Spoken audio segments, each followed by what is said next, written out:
Solo दोस्तों, स्वागत है आपका अपने चैनल यूपी स्टडी पॉइंट में एक बार फिर से। तो दोस्तों, आज के इस वीडियो में हम बात करने वाले हैं कि आप लोगों की काउंसलिंग की लिंक कब से एक्टिवेट हो जाएगी और जितने भी स्टूडेंट हैं जिनके भी कम नंबर आए हैं, खासकर जिनके नंबर आए हैं 100, 80 इस तरीके के नंबर आए हैं और जिनके रैंक लगभग 1 लाख के पार चली गई है, उनके बारे में हम यहाँ पर खास कर बात करने वाले हैं कि उनको फर्स्ट राउंड में किस तरीके से कॉलेज मिल सकता है और काउंसलिंग करने का पूरा प्रोसेस क्या रहता है। ये सारी चीज़ें हम यहाँ पर ए टू जेड यहाँ पर बात करने वाले हैं दोस्त। बिल्कुल आपको वीडियो को एंड तक वॉच करना है। सारी चीज़ें आपकी जितनी भी डाउट्स रहेंगे काउंसलिंग के रिगार्डिंग, सारे डाउट्स हम यहाँ पर क्लियर कर देंगे।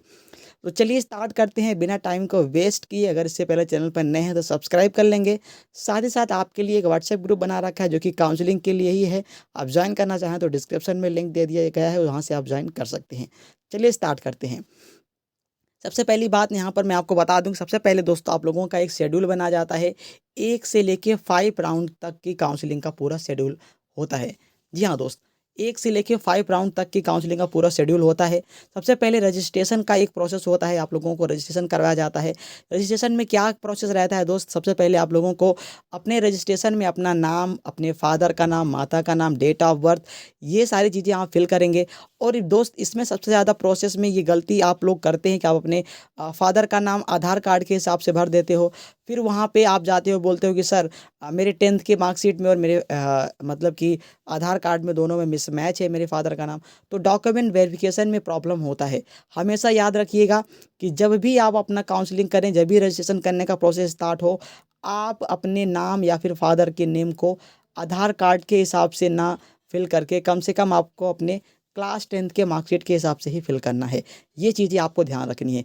ये छोटी छोटी मिस्टेक होती हैं जिनसे आप यहाँ पर दूर हो जाते हो दोस्तों गवर्नमेंट कॉलेज पाने के। मतलब कि जब भी आपको गवर्नमेंट कॉलेज अलॉट हो जाता है, आप जब डॉक्यूमेंट वेरिफिकेशन में जाते हो वहाँ पर आप रिजेक्ट हो जाते हो। तो ये चीज़ें ध्यान देनी कि रजिस्ट्रेशन में आपको अपना पूरा यहाँ पर जो है नेम सही तरीके से फिल करना है। यहाँ से ये हो गया। फिर आप लोगों को एक सेंटर चूज़ करना पड़ता है कि भैया आप जहाँ पर जब आपको कॉलेज अलॉट हो जाएगा तो आप यहाँ पर डॉक्यूमेंट वेरिफिकेशन कराने के लिए जाएंगे। वो सेंटर आपको तभी ही चूज़ कर लेना होता है। तो सेंटर चूज़ करने में सबसे पहले आप जल्दीबाजी ना करिए। आप अपने ही डिस्ट्रिक्ट का जो भी गवर्नमेंट कॉलेज है वही सिलेक्ट करिए। जी हाँ दोस्त, आपको अपने ही डिस्ट्रिक्ट के गवर्नमेंट कॉलेज को सिलेक्ट करना है, जिससे कि आप जल्द से जल्द समय रहते जब भी आपको कॉलेज अलॉट हो तब अपना काउंसलिंग करने के बाद आप अपने उस कॉलेज में जाकर डॉक्यूमेंट को समय से वेरीफाई करवा लें और उसके बाद आप पेमेंट कर पाएँ। तो ये आपके रजिस्ट्रेशन का प्रोसेस रहता है। इसके बाद आपको नेक्स्ट डे चॉइस फिलिंग का एक समय दिया जाता है। जी हाँ दोस्त, आपको चॉइस फिलिंग का एक समय मिलता है। फिर आपको चॉइस फिलिंग का एक समय मिलता है कि भैया आप अपने चॉइसेस को फिल करें। अब स्टूडेंट सबसे ज़्यादा यहाँ पर आप ये सोचते हैं कि भैया किस तरीके से चॉइस किया जाता है, क्या एक चॉइस फिल करें, 2 चॉइस फिल करें, 10 चॉइस फिल करें, कितने चॉइसेस आखिर फिल किए करना चाहिए। तो सबसे पहले चीज़ मैं आपको ये बता दूं कि अगर आपकी रैंक 10,000 के अंदर है तो कम से कम आपको 15 से 20 चॉइसेस फिल करने चाहिए 100%। जी हाँ दोस्तों, 100% आपको 10 से 20 चॉइसेस फिल करने चाहिए। ऐसा नहीं है कि आप 5 चॉइस, 3 चॉइस, 4 चॉइस, 1 चॉइस इस तरीके से फिल कर दें, तो ये चांसेस आपके घटा देगा। क्योंकि अगर आप फर्स्ट राउंड में ही मिस कर दिए तो आपको क्या होगा, आगे के राउंड्स में आप पीछे होते चले जाएंगे। जो बच्चा अच्छे तरीके से काउंसलिंग करेगा, जो बेहतरीन तरीके से काउंसलिंग करेगा, उसी को ही फर्स्ट राउंड में कॉलेजेस मिलेगा। तो ये सारी चीज़ें आपको ही करनी है। तो कम से कम आपको 15 से 20 कॉलेज की अच्छे तरीके से लिस्ट बना लेनी है। लिस्ट बनाइए अच्छे तरीके से, कॉपी में लिख लीजिए कि मुझे इस कॉलेज को लेना है। पहले नंबर पर अगर मिल जाता तो ठीक है, नहीं तो दूसरे नंबर पर मैं ये प्रेफरेंस रखूँगा। इसके बाद आप उस कॉलेज में कौन सा ब्रांच लेना है, अगर मैकेनिकल लेना है तो मैकेनिकल आप उसमें लिख लीजिए, इलेक्ट्रिकल लेना है तो इलेक्ट्रिकल लिख लीजिए, सिविल लेना है तो सिविल लिख लीजिए, कंप्यूटर साइंस लेना है तो कंप्यूटर साइंस लिख लीजिए। इस तरीके से सीक्वेंस वाइज आपको 15 से 20 कॉलेज की लिस्ट बनानी है और ये लिस्ट आपको साइबर कैफ़े पे लेके जाना है। जहाँ पर आप काउंसलिंग करवा रहे हैं वहीं पर आपको वो लिस्ट देना है और पूरे कॉलेज की लिस्ट को अच्छे तरीके से सीक्वेंस वाइज आप फिल करवा लीजिए। इसके बाद 1 से 2 बार आप उसे देखिए, फिर आप उसे मतलब कि लॉक करवाइए। देखिए जब आप फिल कर देते हैं तो इसके बाद लॉक करने का ऑप्शन आता है। तो ये तो हो गया भैया 20,000 के अंदर जिनकी रैंक है।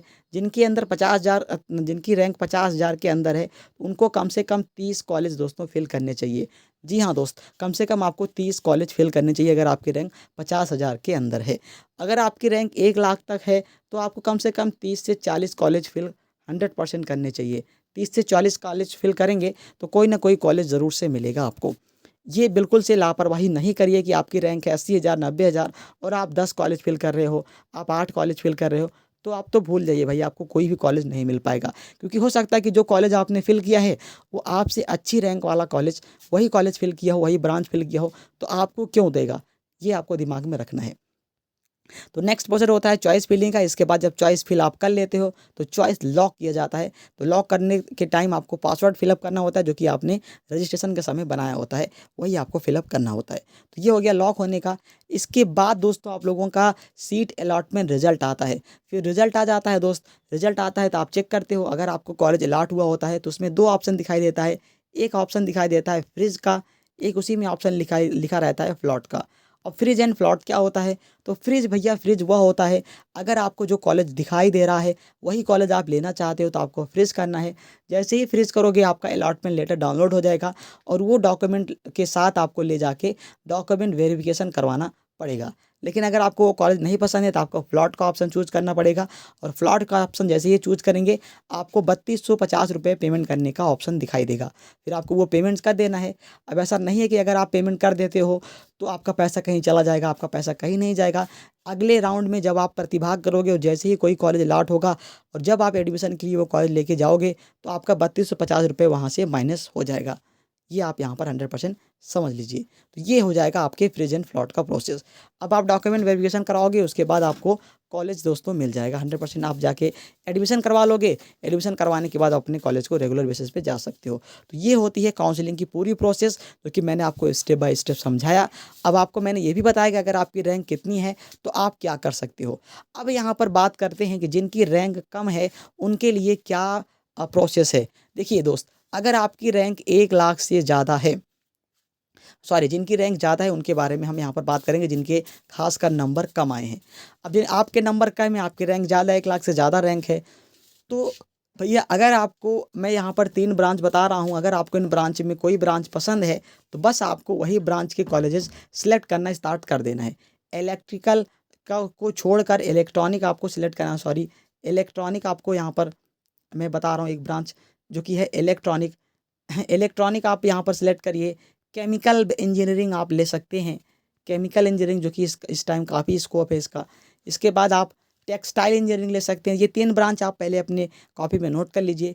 Chemical engineering, electronic engineering, textile engineering, electrical and electronic. जी हाँ दोस्तों, इलेक्ट्रिकल में ही एक ब्रांच होती है इलेक्ट्रिकल एंड इलेक्ट्रॉनिक। ये सारे ब्रांचेज आप लिख लीजिए।